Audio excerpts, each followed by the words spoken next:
Hello, नमस्कार। आज हम लोग थानथ्वेट के जलवायु वर्गीकरण को देखेंगे।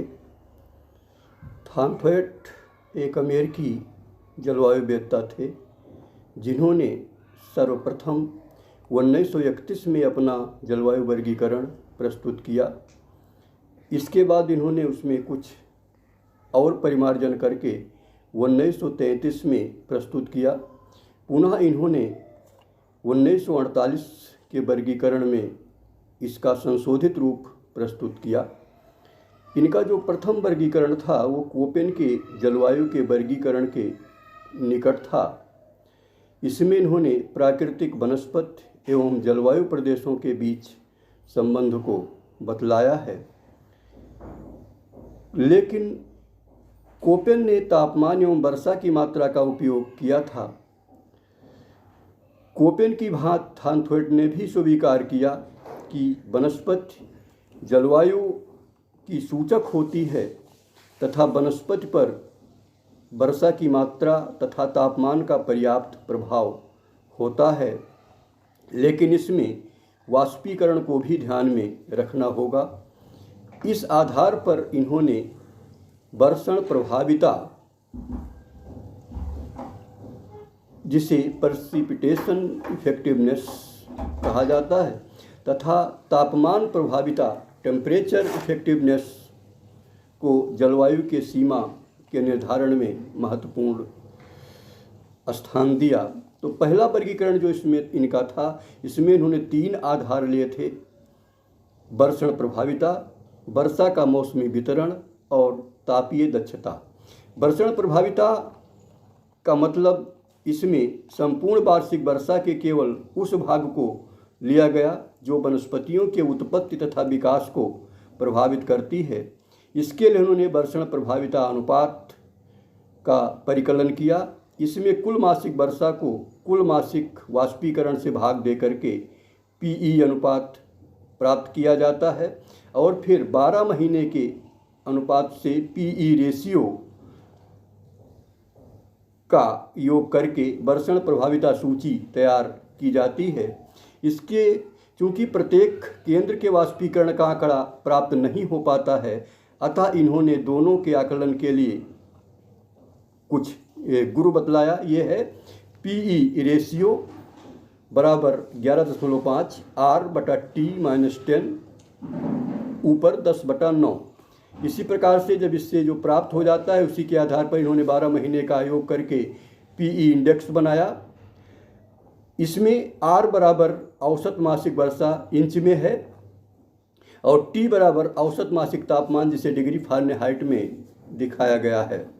थानथ्वेट ने पीई सूची के आधार पर भूपटल को 5 आर्द्रता प्रदेशों में विभक्त किया है, जिसमें से प्रत्येक विशिष्ट प्रकार की वनस्पति पाई जाती है। इनमें से प्रत्येक प्रदेश का नामकरण अंग्रेजी के वर्ण से किया गया है। याद रहे कि यही वर्गीकरण जो नामकरण यहाँ इन्होंने ABCDE दिया है, यही कोपेन ने भी दिया था। A मतलब वेट तर, B ह्यूमिड आर्द्र, C सब ह्यूमिड उपाद्र, D सेमी एरिड अर्धशुष्क, E एरिड शुष्क। प्रत्येक आर्द्रता प्रदेश में कुछ विशिष्ट वनस्पति होती है। वर्षा के वन, B ह्यूमिड में वन, C सब ह्यूमिड में घास के मैदान, D सेमी एरिड में अर्धशुष्क स्टेपी और E एरिड मतलब शुष्क में मरुस्थल। इसके लिए इन्होंने पी सूचकांक ज्ञात किया था: 128 से अधिक, 64 से 127, 32 से 63, 16 से 31 और 16 से कम। इस प्रकार से इन्होंने ये बंटवारा किया। लेकिन कोपेन से यह इस मामले अलग है कि कोपेन ने बी जलवायु को शुष्क जलवायु माना था, इन्होंने ई जलवायु को शुष्क जलवायु माना है, बी जलवायु को ह्यूमिड आर्द्र कहा, जिसमें वन पाए जाते हैं, जिसका पीई सूचकांक 64 से 127 है। इसके बाद इन्होंने वर्षा के मौसमी वितरण को देखा। इसके लिए अंग्रेजी के लघु वर्णों का प्रयोग किया: RSWD।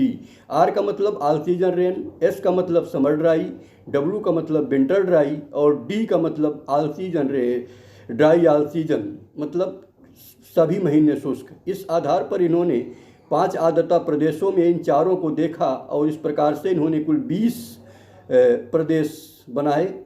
AR, BR, CR, DR, ER, AS, BS, CS, DS, ES, AW, BW, CW, DW, EW, AD, BD, CD, DD, ED, इस प्रकार से इन्होंने 20 वर्गीकरण कर लिया।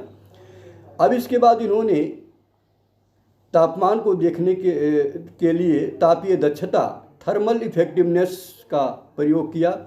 वनस्पतियों की उत्पत्ति तथा विकास में तापमान का भी महत्वपूर्ण योगदान होता है। इसके लिए थानथोट ने तापीय दक्षता अनुपात निकाला तथा 12 महीने के अनुपात के औसत से तापीय दक्षता सूची तैयार की, जिसका गुण निम्न है। TE रेशियो बराबर T-32/4 और फिर इसी का 12 महीने का योग किया T-32/4। T का मतलब है औसत मासिक तापमान डिग्री फ़ारेनहाइट में। TE सूची के आधार पर थानथोट ने भूपटल को 6 तापमान प्रदेशों में विभाजित किया तथा उनका नामकरण वर्ण के आधार पर किया। ये इधर देखिए, ये वर्ण तापमान प्रदेश TE सूचकांक, जिसका सूचकांक 128 से अधिक था और उसके लिए इन्होंने A- वर्ण का प्रयोग किया। ये उष्णकटिबंधीय, जिसको मेगा थर्मल या ट्रॉपिकल रीजन कहा जाता है, ये लिया। फिर 64 से 127 के लिए B-, जिसको मध्यतापीय मेसोथर्मल कहा। 32 से 63 में C-, सूक्ष्मतापीय माइक्रोथर्मल। 16 से 31 टाइगा D- और 1 से 15 टुंड्रा E- और F- के लिए 0 या 0 से कम, जिसको हिमाच्छादित या फ्रास्ट कहा। तो इस प्रकार से इन्होंने कुल 6 तापमान प्रदेश बनाए, A-, B-, C-, D- और E-, F-। इस तरह वर्षण प्रभाविता, वर्षा के मौसमी वितरण तथा तापीय दक्षता को देखा जाए तो कुल 20 × 6 बराबर 120 प्रदेश बनते हैं, लेकिन इनमें से केवल 32 प्रदेश ही इन्होंने स्वीकार किया। AR, ABR, ACR, BAR, BAW, BBR, BBW, BBS, BCR, BCS, CAR, CAW, CAD, CBR, CBW, CBS, CBD, CCR, CCS, CCD, DAW, D, BW, D, BS, D, BD, D, CD, EA-D, EB-D, ED-D, A-, E-, F-। तो इस प्रकार से इन्होंने कुल 32 प्रदेश बनाए। बाद में इन्होंने 1948 में अपने वर्गीकरण का पुनः संशोधित रूप पेश किया। थानथोट ने 1948 में अपनी वर्गीकरण का पुनः संशोधन किया। इस बार भी इन्होंने अपने वर्गीकरण में 3 सूचियों, जो पहले से रखा था, वर्षण प्रभाविता, वर्षा का मौसमी वितरण तथा तापीय दक्षता का प्रयोग किया है, लेकिन इनका प्रयोग दूसरे ढंग से हुआ है। इस नए वर्गीकरण में जलवायु प्रदेश की सीमा का निर्धारण वनस्पति के आधार पर न होकर वर्षा तथा संभाव्य वाष्पीकरण वाष्पोत्सर्जन, जो वास्तव में तापीय दक्षता तथा जलहानि का सूचक है, के आधार पर किया गया है। संभाव्य वाष्पोत्सर्जन का परिकलन औसत मासिक तापमान के आधार पर किया जाता है, न कि प्रत्यक्ष मापन किया जाता है। इसमें दिन की लंबाई 12 घंटे यानी जब तक सूर्य का प्रकाश प्राप्त होता है तभी तक माना जाता है। संभाव्य वाष्पोत्सर्जन, जिसे PE कहा जाता है, सेंटीमीटर में इसको व्यक्त किया जाता है। इसके लिए 1.6 ब्रैकेट में 10T/I और ऊपर A लिखा है। PE बराबर संभाव्य वाष्पोत्सर्जन, I बराबर 12 महीने के T/5 ऊपर 1.514 का योग। A I का कारक है और T तापमान डिग्री सेंटीग्रेड में।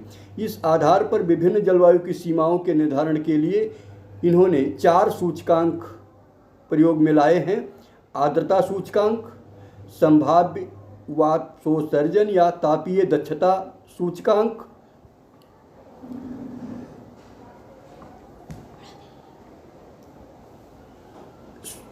शुष्कता एवं आर्द्रता सूचकांक, तापीय दक्षता या संभाव्य वाष्पोत्सर्जन सांद्रण सूचकांक। आर्द्रता सूचकांक, आर्द्रता सूचकांक का आशय आर्द्रता अभाव या आर्द्रता आधिक्य से है। इसमें IM बराबर 110S माइनस 60D बटा PE, IM बराबर मासिक आर्द्रता सूचकांक, S बराबर मासिक आर्द्रता आधिक्य, D बराबर मासिक आर्द्रता अभाव। इस गुण से प्रकलित 12 महीने के योग वार्षिक आर्द्रता सूचकांक को व्यक्त करता है। इसके बाद इन्होंने तापीय दक्षता सूचकांक निकाला, जो पहले की तरह ही निकाला है। फिर शुष्कता एवं आर्द्रता सूचकांक की गणना की। इसका उपयोग आर्द्रता पर्याप्तता के मौसमी वितरण के निर्धारण के लिए किया जाता है। शुष्कता सूचकांक आर्द्र जलवायु के वार्षिक जल के घाटे को वार्षिक संभाव्य वाष्पोत्सर्जन के प्रतिशत के रूप में तथा आर्द्रता सूचकांक को जलवायु में आधिक्य को वार्षिक वाष्पोत्सर्जन के प्रतिशत के रूप में व्यक्त किया जाता है। तापीय दक्षता या संभाव्य वाष्पोत्सर्जन सांद्रण सूचकांक। तापीय दक्षता सांद्रण सूचकांक का तात्पर्य ग्रीष्मकाल के 3 महीनों के संभाव्य वाष्पोत्सर्जन को वार्षिक संभाव्य वाष्पोत्सर्जन के प्रतिशत से किया जाता है। इस प्रकार इन्होंने आर्द्रता सूचकांक के आधार पर कुल 9 मंडल बनाए। ए, जहाँ पर आर्द्रता सूचकांक 100 से अधिक था उसके लिए ए कहा, 80 से 100 के लिए B4 कहा, 80 से 60 के लिए B3 कहा, 40 से 60 के लिए B2 कहा, 20 से 40 के लिए B1 कहा, 0 से 20 के लिए C2 कहा, -33.3 से 0 के लिए C1 कहा और -66.7 से 33.3 तक D कहा, -100 से -66.7 तक के लिए E कहा। इसी प्रकार से तापीय दक्षता के आधार पर भी इन्होंने कुल 9 मंडल बनाए। इसके लिए बड़े लेटर के साथ डैश लगाया, A dash, B dash, B dash 3, B dash 2, B dash 1, C dash 2, C dash 1, D dash, E dash. और इस प्रकार से तापीय दक्षता के ग्रीष्मकालीन सांद्रण के आधार पर थानथ्वेट ने कुल 6 तापीय मंडल निर्धारित किए, जिसको छोटे लेटर्स में व्यक्त किया। A dash, B dash, B dash 3, B dash 2, B dash 1, C dash 2, C dash 1, D dash. फिर मौसमी पर्याप्तता आर्द्रता पर्याप्तता के आधार पर थानथ्वेट ने 2 प्रमुख तथा 10 उप जलवायु प्रकारों का निर्धारण किया, जिसके लिए इन्होंने R, S, W, S2, S2 को लिया और इसके लिए शुष्कता सूचकांक 0 से 10, 10 से 20, 10 से 20, 20 से अधिक, 20 से अधिक ये बनाया। फिर शुष्क जलवायु के लिए C1, D, E इसको लिया, जिसके लिए आर्द्रता सूचकांक इन्होंने 0 से 16.7, 16.7 से 33.3, 16.7 से 33.3, 33.3 से अधिक, 33.3 से अधिक बनाया। इसके लिए D, S, W, S2, W2 इसको लिया और इस प्रकार से इन्होंने ये बंटवारा कर दिया। ये जो इस कलर में आप देख रहे हैं ये अधिक आर्द्र है। ये जहाँ ये देखिए ये वाला क्षेत्र जहाँ ज़्यादा वर्षा होती है इसको ये कहा। इसके बाद इन्होंने ह्यूमिड ये वाला इन्होंने लिया, जहाँ नीले कलर का है। हरे कलर में इसको देखिए ये वाला लिया। फिर जहाँ पर शुष्क बिल्कुल शुष्क जलवायु थी, मरुस्थल था, उसके लिए इन्होंने ये वाला क्षेत्र लिया। ये अब देखिए ये ऑस्ट्रेलिया का जो ग्रेट डिजर्ट है सहारा का, ये अरेबियन और ये पूरा इस प्रकार से इन्होंने बताया। इस प्रकार इस वर्गीकरण में किसी स्थान की जलवायु 4 वर्णों द्वारा प्रदर्शित की जाती है, जैसे A डैश R जलवायु का आशय है सतत आर्द्र, ये पहले का। A डैश का मतलब है मेगा थर्मल जलवायु, जिसमें वार्षिक तापीय दक्षता का ग्रीष्मकालीन सांद्रण 48% से कम, ये डैश लिखा है, और जलाभाव न्यूनतम या शून्य R होता है। तो ऐसे सबका इन्होंने निर्धारण किया। अब इसके बाद में आता है मूल्यांकन। थानथोएट का 1931 का वर्गीकरण कोपेन के वर्गीकरण के समान ही था, क्योंकि इसमें कई बिंदु समान थे, जैसे दोनों की योजना आनुभविक तथा मात्रात्मक थी। वनस्पतियों का निर्धारण वनस्पति को ही जलवायु के निर्धारण का आधार बनाया गया था। विभिन्न जलवायु प्रकारों को इंगित करने के लिए विभिन्न वर्णों का प्रयोग किया गया था। थानथोएट की योजना कोपेन से इस अर्थ में अलग थी कि इन्होंने जलवायु भेद करने के लिए दो महत्वपूर्ण सूचकांकों वर्षण दक्षता तथा तापीय दक्षता का उपयोग किया। कोपेन की तुलना में इन्होंने 3 गुना अधिक यानी 32 जलवायु प्रदेश निर्धारित किए थे। कोपेन के समान इनकी योजना प्राणी वैज्ञानिकों, वनस्पति विज्ञानियों तथा भूगोलविदों द्वारा लोकप्रिय हुई, परंतु ऋतु विज्ञानियों तथा जलवायु विज्ञानियों ने इनका स्वागत नहीं किया, क्योंकि जलवायु के कारकों को इसमें सम्मिलित नहीं किया गया था। साथ ही सभी स्थानों के वाष्पीकरण के आंकड़े नहीं मिल पाते हैं, इसलिए इनको नहीं माना गया। 1948 में इन्होंने अपनी योजना में व्यापक संशोधन किया, जिसमें 4 महत्वपूर्ण सूचकांकों आर्द्रता सूचकांक, तापीय दक्षता या संभाव्य वाष्पोत्सर्जन सूचकांक, मौसमी आर्द्रता तथा पर्याप्तता सूचकांक तथा शुष्कता एवं आर्द्रता सूचकांक के ऊपर आधारित था, लेकिन इससे विश्व जलवायु मानचित्र नहीं बनाया जा सकता है। इस वर्गीकरण हेतु जलवायु के विभिन्न तत्वों के नियमित आंकड़े चाहिए, जो सदा सुलभ नहीं हो पाते हैं। साथ ही परिकलन में काफ़ी कठिनाई होती है, इसी से इस योजना को भरपूर समर्थन एवं लोकप्रियता नहीं मिली। धन्यवाद। इससे संबंधित जो PDF है वह हमारे डिस्क्रिप्शन बॉक्स में है, आप चाहें तो उसे लोड करके पढ़ सकते हैं।